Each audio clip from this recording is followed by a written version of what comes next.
Fear and Loathing in Las Vegas is one of the most difficult movies I've ever had to sit through. But even then, it's probably my favorite movie. Based on the book by the same name, but subtitled A Savage Journey to the Heart of the American Dream, which is important to bring up for those who haven't seen the film, because I don't think you'd get any of that your first viewing. We follow a doctor of journalism named Raoul Duke and his attorney Dr. Gonzo. We're your friends. We're not like the others, man. Really. No more of that talk or I'll put the fucking leashes on you, understand? Get in. On a trip to Las Vegas in order to, as Raoul puts it, Our trip was different. It was to be a classic affirmation of everything right and true in the national character. A gross physical salute to the fantastic possibilities of life in this country, but only for those with true grit. And we are chock full of that, man. Damn right! I couldn't phrase it any better myself, because the character of Raoul is the alter ego of Fear and Loathing author Hunter S. Thompson, which is all an autobiography.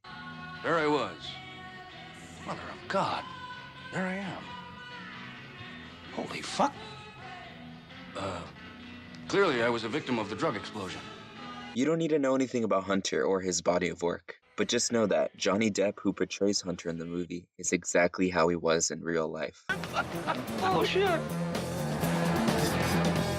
I have to talk about the acting before anything else, because given the source material and pretty faithful script, this movie needed to not only have versatile actors, but perfect casting. Johnny Depp and Benicio del Toro lose themselves in their roles and completely take the forms of their characters. Whenever these two are on screen, it's always a spectacle, from the way they deliver their dialogue all the way to their unique mannerisms. Fucking pig, swine, whore. Better be careful. Plenty of vultures out here. They'll pick your bones clean before morning.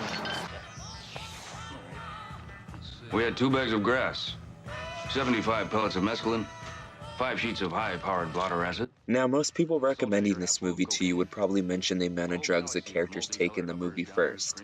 But this movie is so much more than that. If that's what they open up with, it'll just seem like a stoner comedy. And don't get me wrong, I don't think there's something inherently wrong with stoner movies. I don't really want to.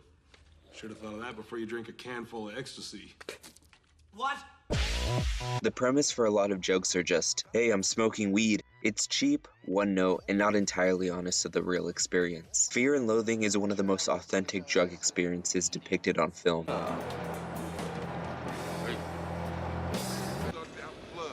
wrapped the pineal gland, I think. Yeah. Now, how's your mama? Ignore this terrible drug.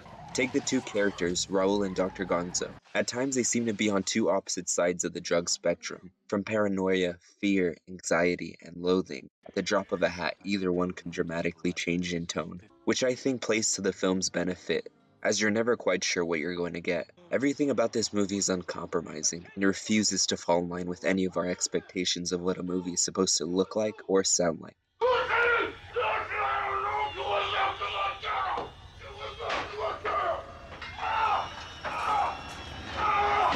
Now, what I just told you might lead you to believe that this movie doesn't follow a conventional movie structure, and that isn't completely true. It definitely takes liberties with its structure, but I'd argue with anybody who says otherwise. Let's go back to that subtitle, A Savage Journey to the Heart of the American Dream. What does it mean in the context of the film?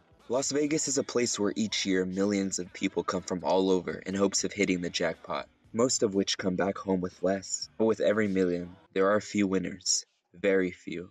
So few that it keeps people delusioned to believing that it'll happen to them someday. The scenes that take place in the circus is a set piece to demonstrate such a concept. You can pay to have your image projected 200 feet tall for a false sense of grandeur. 100 feet tall on a screen over downtown Las Vegas. And you can also play rigged carnival games designed to eat your money. This movie also turns to critique the other side of things.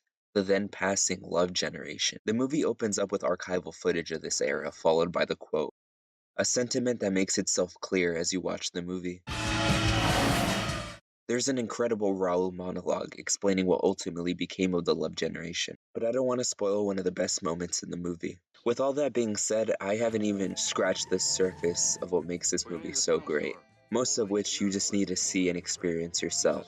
There's so much that I haven't shown or talked about. This is not a conventional movie by any means of the word, and that's why I like it so much. Films can be a lot of things. There are no inherent rules when making a film, and this movie walks that line. You fellas haven't been, drinking, have you? Nope, not me. Oh. We're as